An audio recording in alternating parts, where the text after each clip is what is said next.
Hello everyone and welcome back to Rich History. In today's video, we will be discussing the uniforms and equipment worn by radio operators in Vietnam. During the Vietnam War, radio operators, or RTOs, were key elements of the U.S. style of fighting. With U.S. forces constantly on the move due to their constant patrolling and helicopter-centered strategy, radios were essential to ensuring communication between elements. The radioman was the right-hand man of the commander, acting as a medium to carry out requests and orders. Like the rest of combat troops in Vietnam, RTOs wore the jungle fatigues or the tropical combat uniform. For this video, the kit represents the 1st Cavalry Division around 1969 and the patches on the uniform reflect that.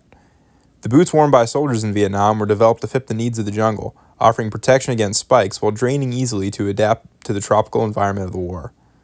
Soldiers wore the M1 helmet with the Mitchell pattern camouflage cover, often putting things in the band such as bandages or matches for quick access.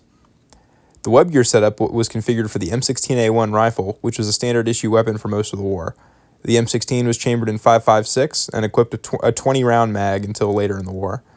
My rifle has green tape on it, which was a camouflage and handiness modification often used by LRPs or long-range recon patrols. The field gear was M56, with the standard being 2 ammo pouches and 2 canteen pouches worn on the belt, with more often added. Ammo and water were the 2 greatest considerations in Vietnam for web gear setup. Smoke grenades are also carried on the kit often to signal one's position, often to helicopters for LZs and medevacs. Of course, the most important piece of equipment for the radioman was his radio. During this stage in the war, the Prick 77 was the standard issue Army radio, replacing the Prick 25. When in the field, RTOs most often used the radio with a flexible whip antenna, which bended for easy movement. RTOs were able to tuck the antenna either into their suspender strap or sometimes on the back of their pack, which enabled it to not get in the way while on the move. The radio could be carried in a number of different ways. There was a radio harness, which was specifically made for the radio, which had clips on the bottom where a butt pack could be attached for storage of personal items. Another way that the radio was commonly worn was by attaching it directly to the lightweight rucksack frame.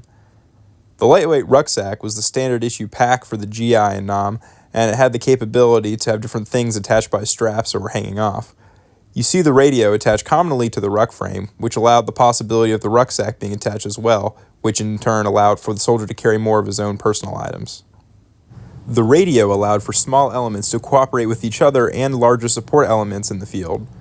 RTOs performed a crucial and often dangerous task in Vietnam, bringing communications to a harsh environment. Thanks for watching, everyone. If you like this kind of stuff, feel free to like and subscribe, and I'll see you guys next time.